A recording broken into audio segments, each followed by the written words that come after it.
you have an inkling of what's going on? Steve constantly just goes on and on about it. I guess maybe.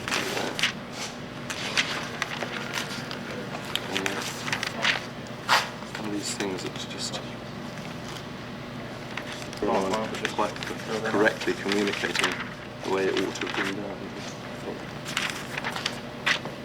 I was sort of thought through the bags and buses and stuff like that. Oh,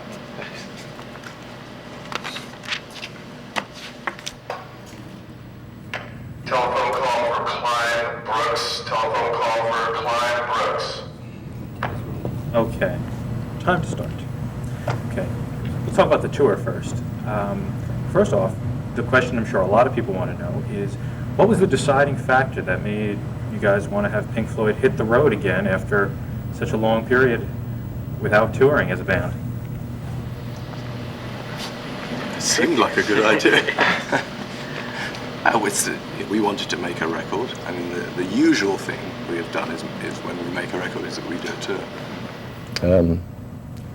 The last time that we made a record, we didn't tour because it was a pretty awful period of time for all of us.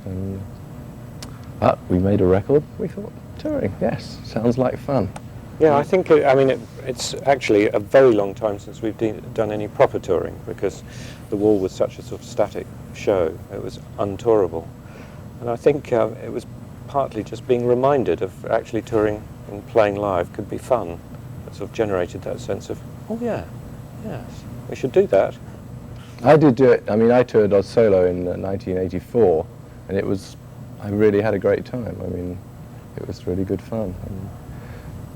Was there anything in the back of your minds maybe that said, once you started putting this all together and you knew that you wanted to do the big production as Pink Floyd is known for, that you sort of said, well, wait a minute, maybe we didn't quite have to do this? Did you ever think that once you sort of started getting going? No, I think you certainly sort of apply thought to the sort of show that you should put on and what would work well. But I think that's really where the sort of main interest lies, really, in putting on the sort of productions that enhance the music. And you tend to get drawn that way. I mean, it's what we've done for a long time, and what I think we feel we've got some expertise at. We like to do that stuff. You know, the point is that we can do that sort of, you know, we can do a smaller type show anytime we want. I can go and do them as a solo artist or anything. We can do the other types of show more purely based on music. Nick did a little tour of Germany last year, didn't you? No. Doing there's lots of other things. people. There's lots of stuff we can do. This is our forum for doing this type of thing, and it's one of the sorts of things I like to do. Not the only sort of thing, but it's one of the things that we like to do. And when you start doing it, you either make it a moderate show, or you have to go all out. I mean, and things keep coming to us, and people keep saying, listen, there's this option or that option, and you just know that you have to go with the bigger one on all these things, or the best one, and pretty soon your entire budget has disappeared out the window, and you think, Jesus Christ, where's it all going to end? But you can't have half measures, you know. If you're going to do it big, you might as well make it big. How involved do you get in the planning of all the different effects and what will be there? Do people come to you and say, hey, we've got this brand new toy that we can use here or this, and you say, yeah, I like that one, I don't like that one? How does it work? It works like that, pretty much, yes. I mean, I think it does to some extent. It develops into that, but I think hopefully it starts from a slightly more organic base, which was, I mean, in this case, it started from an initial stage design that encompassed various particular facilities that we wanted within it, and then you extend that out into something more and more elaborate. And we started quite a long time ago with getting a stage designer and taking on the lighting man, and from then on we started having general meetings about things, and he started showing us pictures, and after that the other process of people, I mean, I wrote up a list, Nick wrote up a list of things that we wanted to use again that we'd used before, or new things that we wanted to have a go at, you know, have people have a look at. And, you know, you just put a spark into a few people's minds, And they all go away and they come back with lots of stuff. Some of it, you know, you go, oh, Jesus, no way, and throw it out. And other stuff you say, fantastic, and we try and incorporate it all in there. You certainly seem to give the fans their money worth. I mean, if they spend $20 on a ticket, they know they're going to get a show to remember and some, not just one effect. Is that also coming to your thinking, to make sure people really remember this? I think it's great if you can make people really remember it and have significant moments that people will remember for a long time. And I can't see the point in the long run in cutting corners. Yeah, there's not know. much point in, at our advanced stage, in going out and doing sort of average shows. I mean, that's really, why bother? I think that the idea is to go out and do something that is special, that is a bit different. And in this day and age, right now, actually, it's it's comparatively recent that that the big types of shows, people who go out on a grand scale, can actually make a profit, even though you spend an awful lot of money. I mean, we are absolutely spending a fortune on putting this thing together, and but we still are not anticipating making a loss on it. So from that point of view, it means we can feel quite good about giving people their money's worth. You know. Does that surprise you that maybe in days past, tours past, that if you had to do such a big production, it was definitely in the red, and now you can? It's things have changed an awful lot in the past few years in terms of the revenues that come in on these things. The ticket prices obviously have gone up, but they haven't really gone up particularly in terms of inflation over years and years and years. But merchandising and stuff like that has gone up by about 1,000% of that the last 6 or 7 years, I think. What is your reaction when you hear that 1.5 million tickets have already been sold for this tour with very little publicity? I mean, with almost no publicity, just the name. Everybody knows. You say Pink Floyd's coming around. It's been 8 years. You know, the lines form and tickets sell in an hour. They're just so relieved Roger's gone. Didn't even say that. I think, I suppose really, there's a combination of responses, but to some extent there's a sense of slight alarm at the responsibility, because although it's very nice to sell a mass of tickets, I think disappointing 1.5 million people would be a very, very dangerous thing to do. And so there's an element that says, well, we've got, you know, we know that we've actually got to get something right. Yeah, puts a little pressure on, I guess. Yeah, but I think that's that tends to be the way that a band sort of produces better work anyway. That some sort of pressure is required, otherwise nothing ever quite moves to the point of getting done. What are your opinions on some of the other sort of theatrical major tours that are going around? You guys were one of the pioneers of the big show. I mean, Bowie's out there doing his version, and Madonna's got her little theatrical thing going in the stadiums. What are your opinions when you see some of those shows? Or have you seen any? I haven't seen many of them. I've seen. I saw about 20 minutes of Bowie's, but I was working. That's here in Toronto. I saw all the Bowie shows. I thought it was very good, actually. I thought. I mean, there's an enormous amount of room. Telephone for Rick Wyman. Telephone for Rick Wyman. Yep.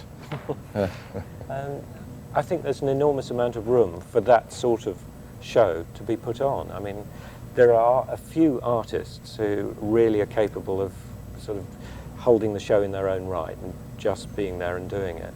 But there are a lot of other people with other skills, and Bowie's, I think, a very good example of someone who actually can utilise different elements and make up. I thought it was a very interesting show. I mean, I enjoyed it. I quite enjoyed the bit that I was there for, but I have seen a number of other shows in the past year that have really been a bit disappointing. I mean, they have not dealt with the scale of the places they're in at all, I don't think, and I think that's sort of disappointing. Okay. A lot of very flat shows. You know.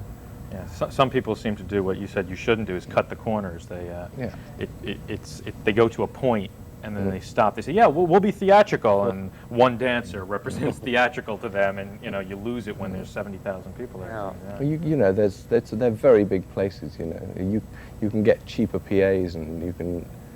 There's all sorts of corners you can cut and save yourself a lot of money. But it's kind of it doesn't really work in the long-term thinking approach, I don't think.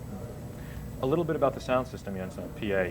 The sound system that you guys use, that again you were one of the pioneers to use, Tell me about that and how that plays in the show and the effectiveness of that, the sort of the... Well, we don't have... Quadraphonic system you're talking about, yeah.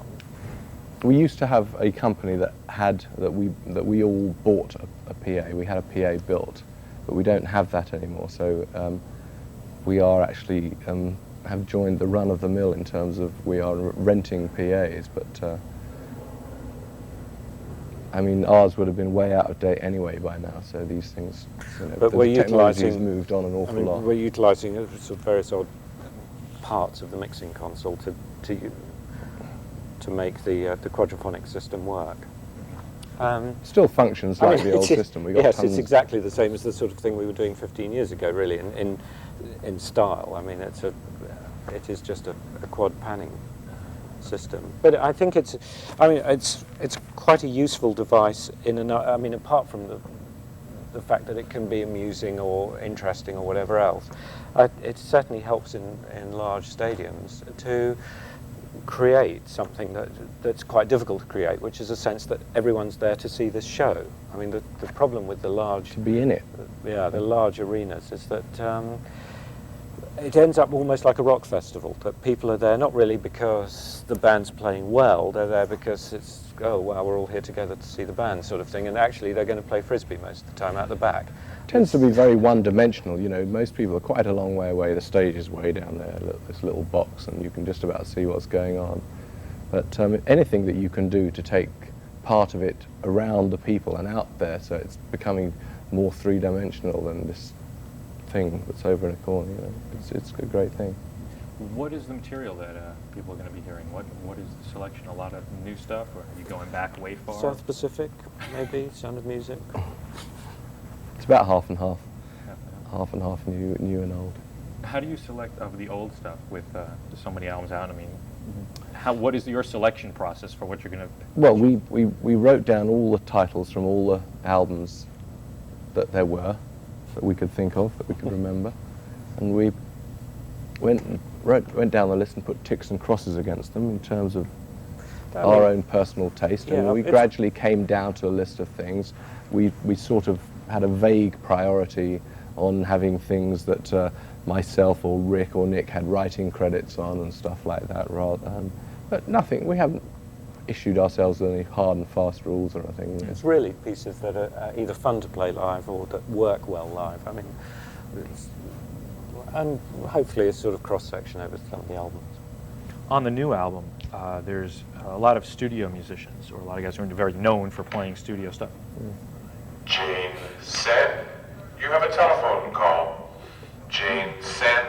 Telephone. Okay. There's a lot of studio musicians on there. What was the reasoning behind gathering up those guys, and how did you come by those particular guys? Well, we actually have used the studio musicians many times before.